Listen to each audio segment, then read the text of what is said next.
Hi, thanks for joining me today for the second week of our SAAM webinar series. So April is Sexual Assault Awareness Month, as you all know, and this April we have created this webinar series to bring the information to you since COVID won't let us do it any other way. Throughout the month of April, we will be releasing live webinars that tackle the many angles of sexual assault. If you're unable to attend one of them, that's totally fine. We'll be recording them and posting them on our YouTube channel.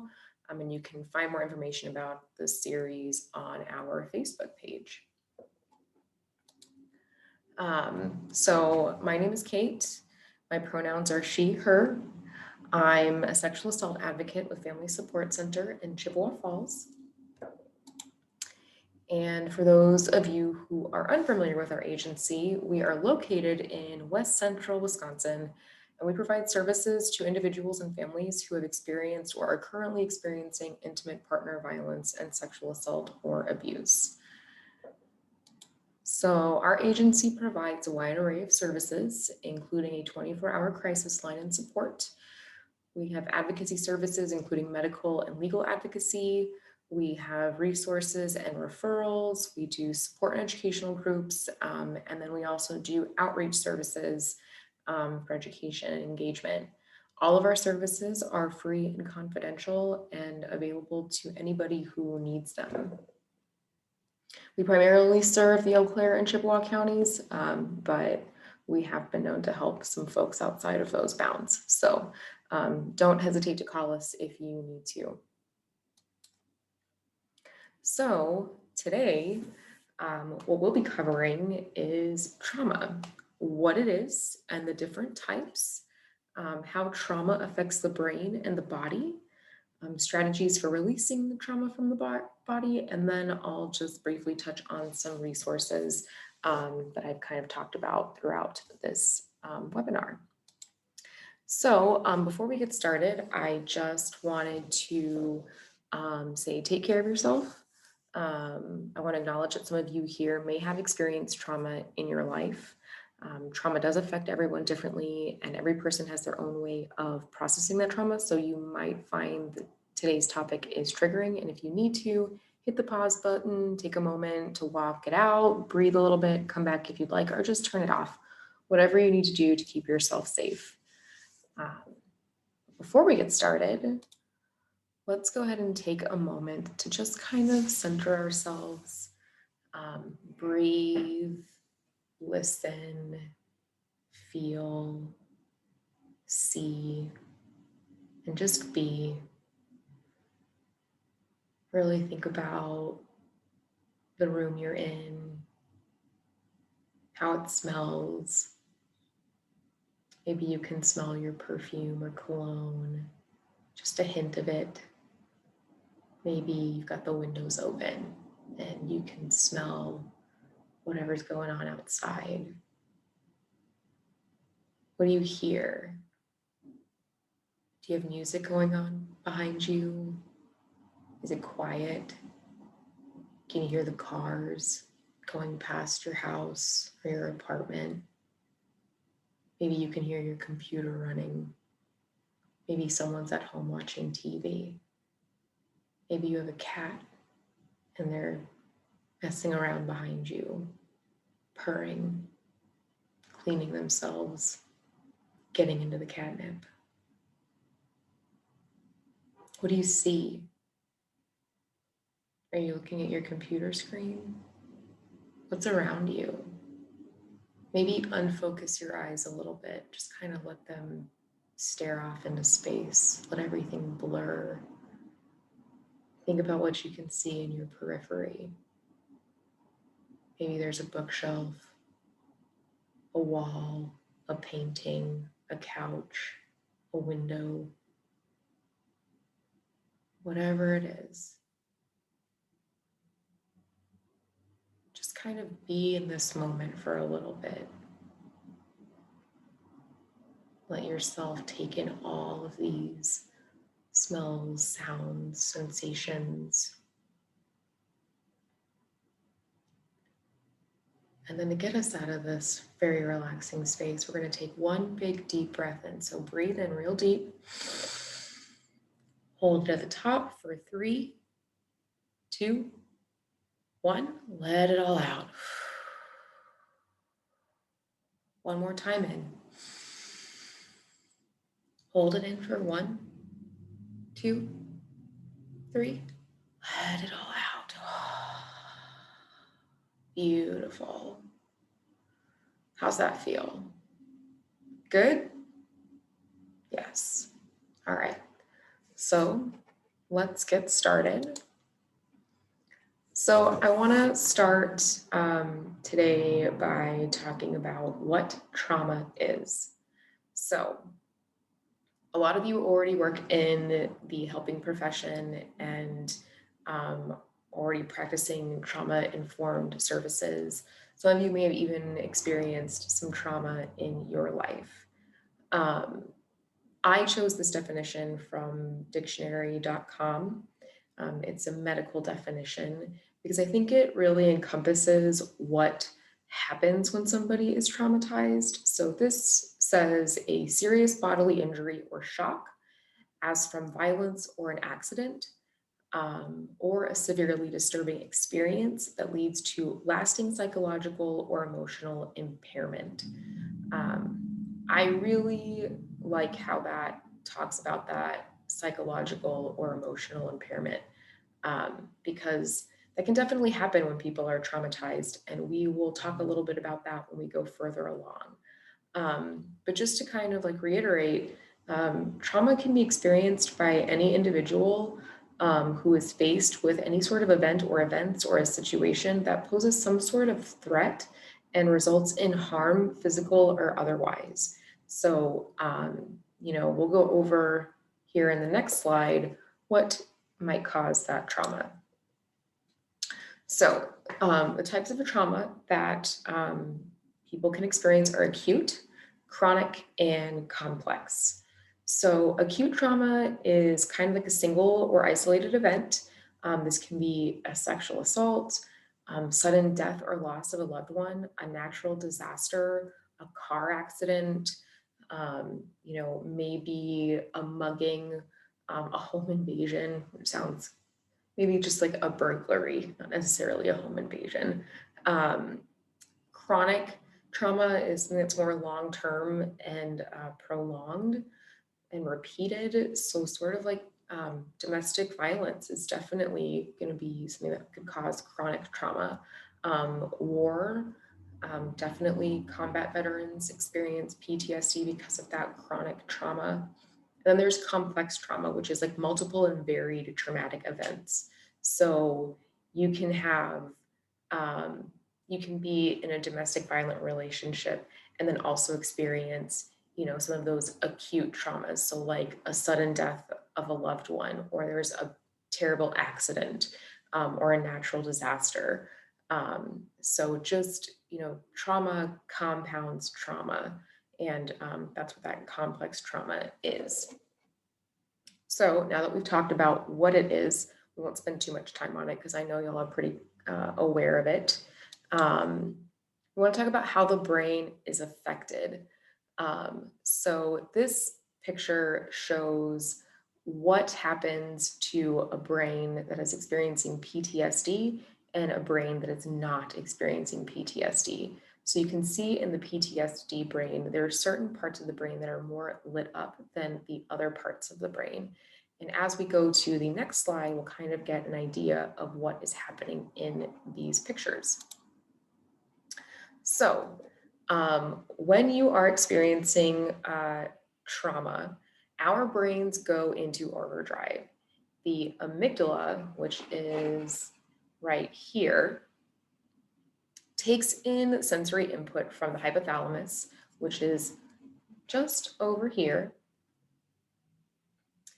and it determines whether or not the body is in danger and reacts as necessary with fight, flight, or freeze. There's another one that we also like to use called appease, which we find a lot in domestic violence situations or sexual assault, but mostly people talk about the fight, flight, or freeze.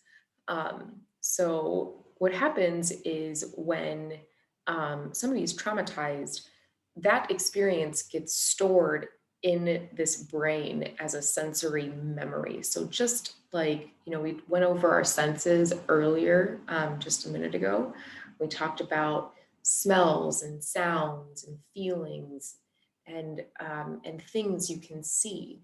So when somebody's having a traumatic event, their brain isn't creating memory, but it is holding on to these sensory episodes. So when somebody's triggered, they are reliving those moments in flashes. So, like maybe somebody who was sexually assaulted remembers the feeling of fabric against their skin, and they can remember the smell of something.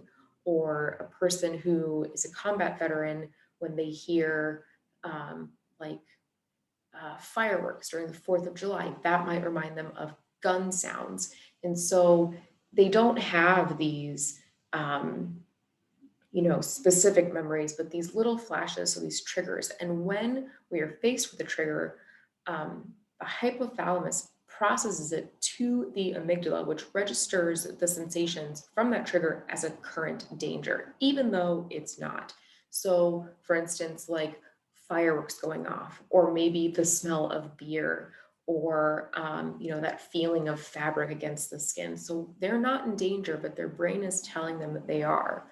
So when that happens, we are trying to interrupt that process. And the best way to do that is by using the prefrontal cortex, which is right here, which is known as the higher brain.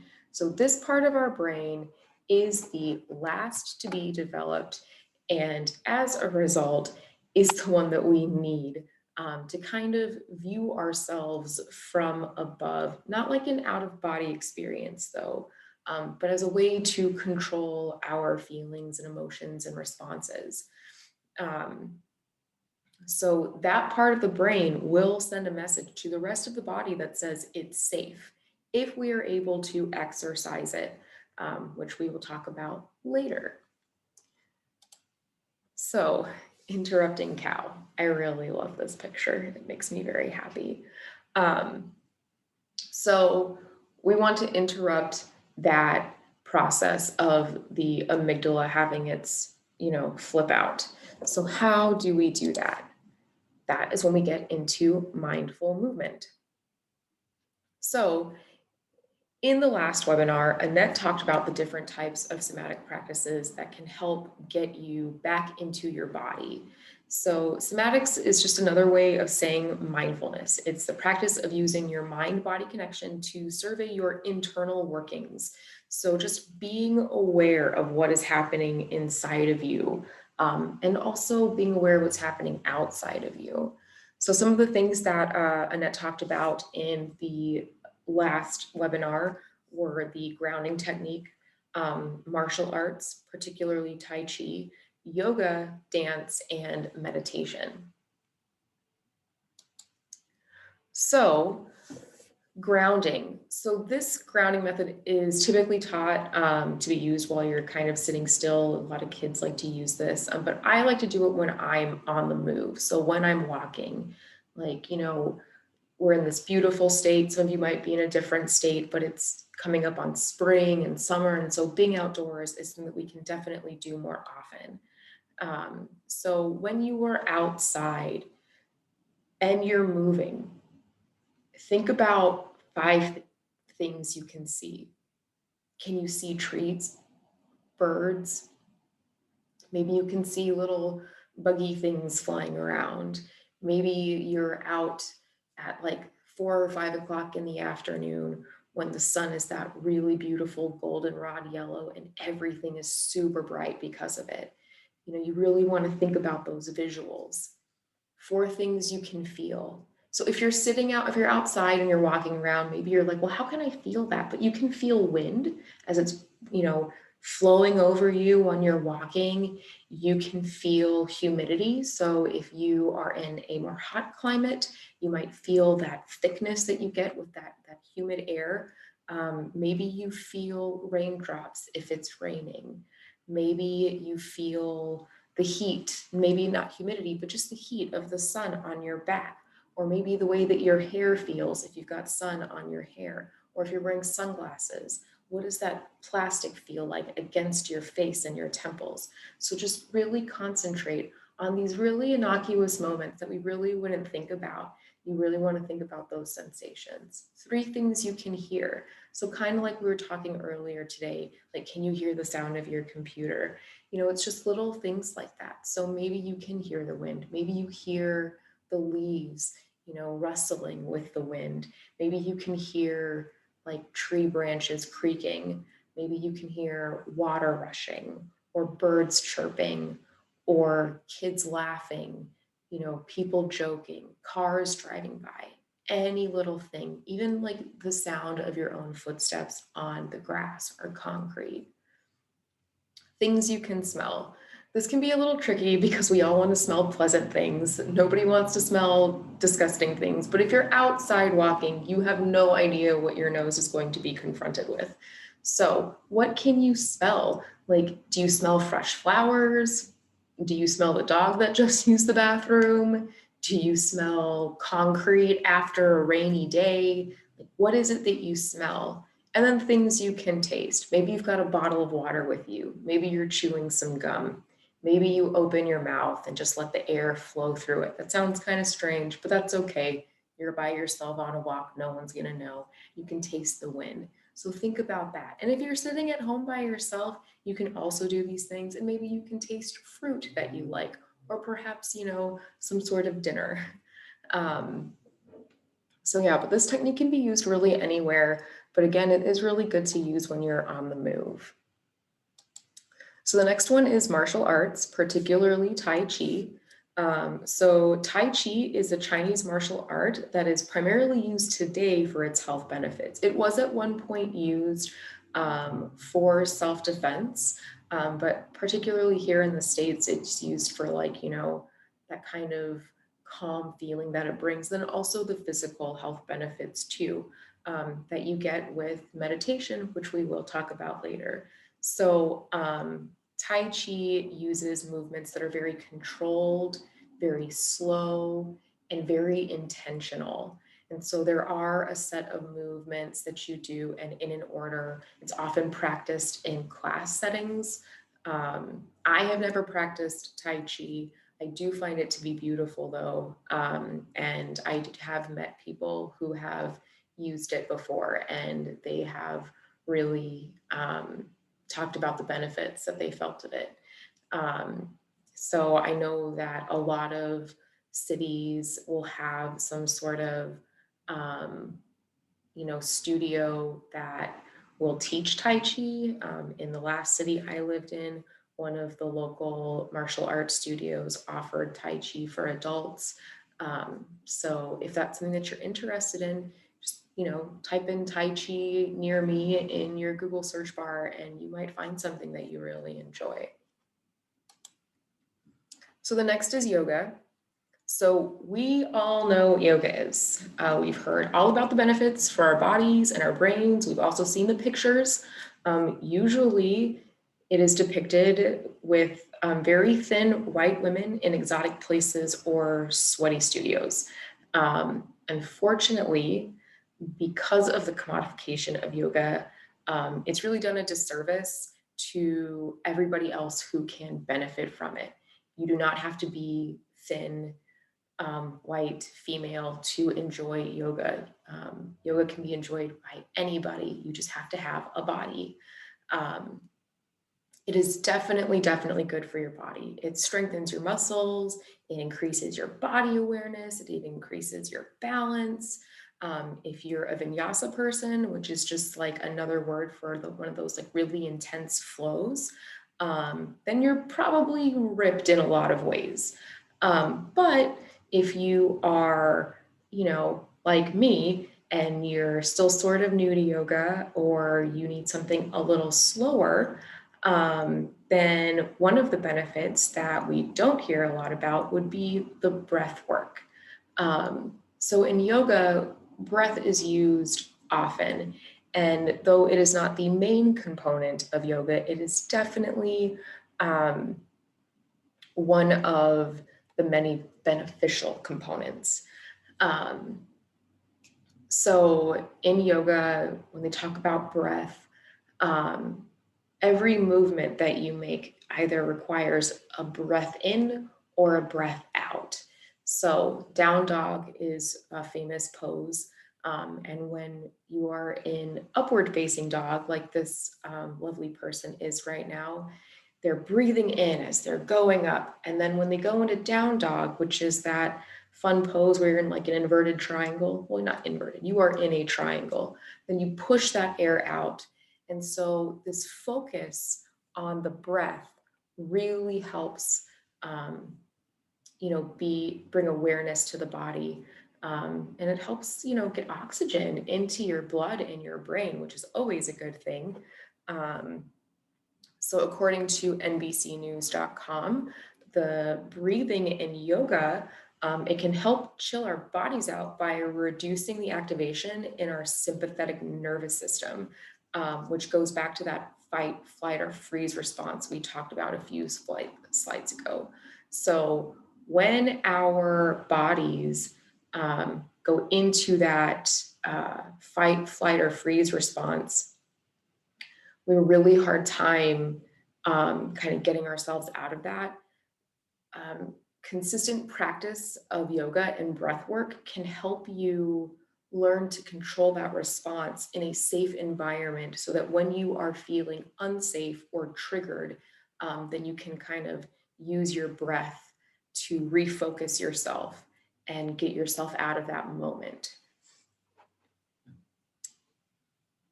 So the next one is dance.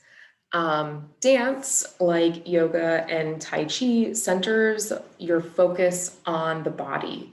It uses some of those same principles that are present. There's a lot of control. You're really in control of your muscles and you're thinking about every single movement that your body makes, and you're breathing and you're really focusing on that breath as you elongate your arms or as you move around. So types of dance that you can always participate in, and there are classes all over for these types of dances. Swing dance is one of them. It's on a very big picture, but I bet you all have a visual of what swing dance looks like. Salsa, another fun one. Hip hop. I love watching hip hop. I cannot dance hip hop to save my life. But this dance group here is called the Jabberwockies. And if you have time, you should look them up on YouTube and watch the insanity that ensues. These folks are amazing. There's modern dance. Modern dance is one of those dances that some people think are really ugly and it's hard to connect with. But these movements are really like on the ground. They roll around a lot. The costumes are always great and the music's really good too. And not only is it beautiful to watch, in my personal opinion, because I love dance, but it does really help to kind of like let go a little bit. Some modern classes are a little more difficult to find if you're like a beginning dancer. But I have found in my experience that if you are really interested in this form of dance as a form of expression or as a way to just kind of release some tension and de-stress, any dance studio, including the dance studios that teach children, from the time that they're like 3 until 17, are more than willing to allow you to take classes with some of the younger folks. It's a little weird, I will admit, because I do it myself, but it is so rewarding. And last but not least, my very favorite, ballet. Ballet for adults is on an upward swing, and I am so excited about this. Ballet is one of those things that people think they can't do unless they plan on being a professional. However, there are lots of people who play basketball for fun, that go to soccer tournaments for fun, who have absolutely no intention of ever being professional, but they enjoy it all the same. So ballet is definitely one of those. And that's another one of those things where if you just want to take a ballet class just to get a feel for it, get it in your body, listen to the music and just sort of forget what's happening around you, You have to focus so much on what you are physically doing that you don't have time to feel that anxiety that can accompany those traumatic responses when we are triggered. And again, dance studios that teach kids will let you take a class if you would like to. They are, you got to pay for them. So they're making money, and I'm sure they're not going to turn you away. And you don't always have to wear tutus. I've never had to wear a tutu in any of my dance classes. And I have worn sweatpants, and that's been totally fine. Again, it's a little awkward dancing with a bunch of kiddos, but it's really fun. And I always feel so good afterwards. So if you have a chance to experience dance as a form of releasing that stress and getting out of your mind and into your body, I highly encourage and support it. Last but not least is meditation. So meditation can be super difficult for a lot of people. We've been told to empty our brains, and for a lot of us, that is not possible. I definitely one of those people who think constantly. My brain is always going, and I often have a very difficult time paying attention to anything other than what's inside my head. So the secret to meditation is not to empty your head, but rather to acknowledge the thoughts that you encounter, say hello to them, and then let them go and refocus your mind. So if you would like, we can practice a short meditation, nothing too complex. Let's just do like a minute. I will set a timer, and yeah, so go ahead, and before we get started, just get yourself nice and centered in your seat. If you're sitting on your couch, if you're sitting on a chair, if you're sitting on the floor, if you're laying down, just really, get your body aligned if you can. Maybe pull your shoulders back a little bit, maybe pull them away from your ears. Just sit, upright. It's not physically relaxing to be in that spot. We're going to relax our brains, not necessarily our bodies. So from here, in this position, close your eyes. Take a deep breath in. Hold it at the top for 3, 2, 1. Let it out. One more time, breathe in. Hold it at the top for 3, 2, 1. Let it out. Think about how your eyelids feel on your eyeballs. How does your nose feel on your face? Does it feel a little dry? Allergies bothering you? Do your earlobes feel heavy? Can you feel your butt on the floor or the chair? What does your spine feel like as you sit here? Quick minute. We'll keep going for a second, okay?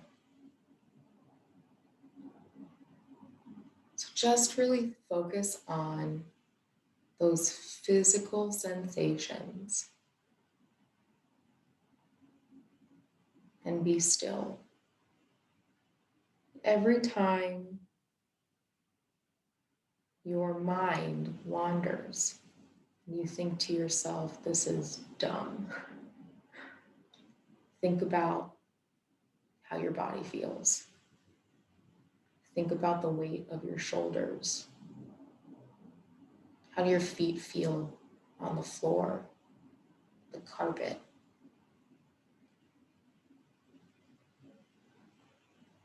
To end this meditation, take one more deep breath in. Hold it at the top for 3, 2, 1. Let it out. One more time in. Hold it at the top for 3, 2, 1, let it out. One more time, just for fun. Breathe in.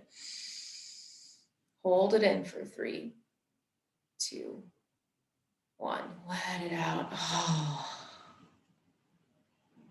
There. We just meditated for like 2.5 minutes. And I said it was going to be 1 minute, so I must have tricked you a little bit. But when you are meditating, that is really all you're doing, is you're just thinking about those physical sensations and refocusing your mind to them every time you get distracted by a thought. So the next time you're trying to meditate and you think you can't do it, just remember how uncomfortable you feel sitting up straight, and then you will be right back in that place. You'll be thinking about your body. So let's talk about some resources. So The Body Keeps the Score by Bessel van der Kolk is one of the texts that I read to really help understand, not only for this webinar, but just trauma in general. We've all at some point probably experienced some form of trauma, and sometimes it's nice to just have, a book that can really kind of give you a how-to guide to understand what you're going through, and then also help you kind of deconstruct it. So I really appreciated this. The other one is dance classes. So if you are not comfortable going to a dance studio, not only is there COVID happening right now, which, some people don't feel safe going out, and that is totally understandable. There are lots of online dance studios, and they are abundant right now, because, not only are we in a pandemic, but everybody is. That includes professional dancers, and professional dancers need to dance. They've been dancing their whole lives and don't know how to keep still. And they want to not only stay ready to dance when they go back to the studios, they want to also share their art with other people, but some of them are charging for their classes and they're making some money because they're not making it elsewhere.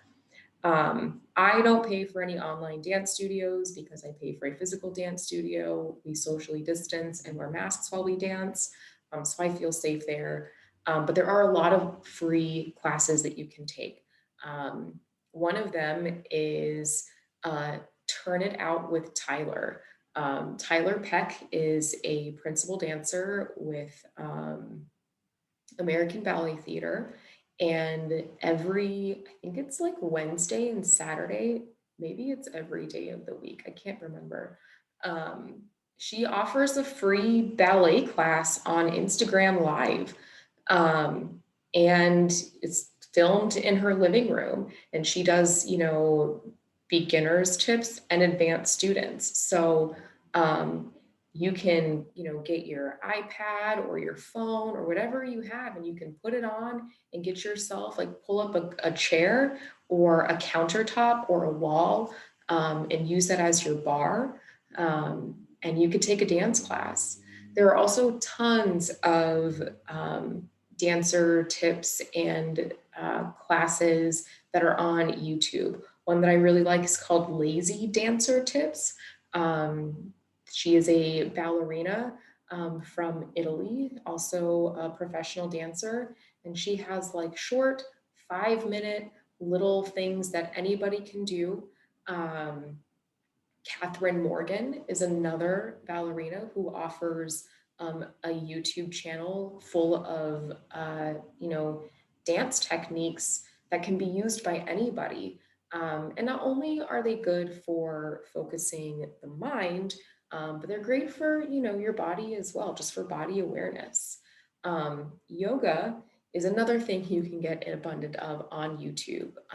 Yoga with Adriene is pretty popular. I'm sure some of you know who this person is. She's got classes that are 5 minutes long. She has classes that are an hour long. She offers classes that talk about breathing. She has classes that talk about yoga for anxiety, classes that are, yoga to wake you up and yoga to relax you. Another channel that I like on YouTube is called Psyche Truth. Psyche Truth is a channel that provides um, lots of yoga classes and other fitness classes as well that range from like, 5-10 minutes to an hour long. They do have yoga classes specific to anxiety.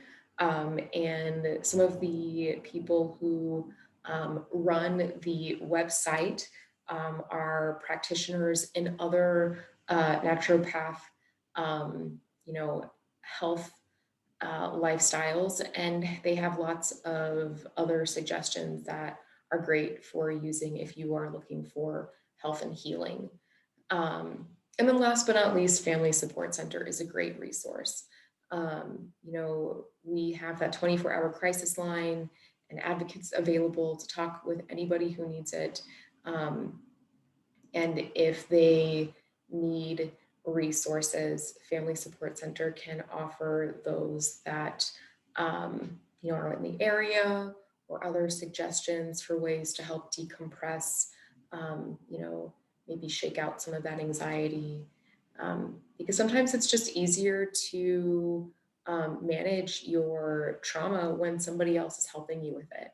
And our agency is definitely here for you to do that. So thank you again so much for joining me today for this webinar. I hope that you come back for the other 3 that we have this month. It was wonderful having you here. And the takeaway from all of this is just to get out of your head and into your body. Take a walk. Maybe don't go for a run if you're not into that. I'm certainly not. Just maybe lay on the ground and think about what it feels like to be on the ground, and just really, really, think about those physical sensations we've talked a lot about today. There's no one-stop shop for coping with trauma. And these are just a few suggestions that have helped me when I'm feeling it. Not Tai Chi though. I've never done that, so I'm not going to lie about that. Things to remember are just not to be too hard on yourselves, and don't expect more than what you can give, and that's totally fine. Just meet yourself where you are, and give yourself the grace to be imperfect and the space to heal at your own pace. Everybody has their own journey, and we're here for it, right? So thanks again, and everybody have a good Sexual Assault Awareness Month. That's it. Thanks again. Bye.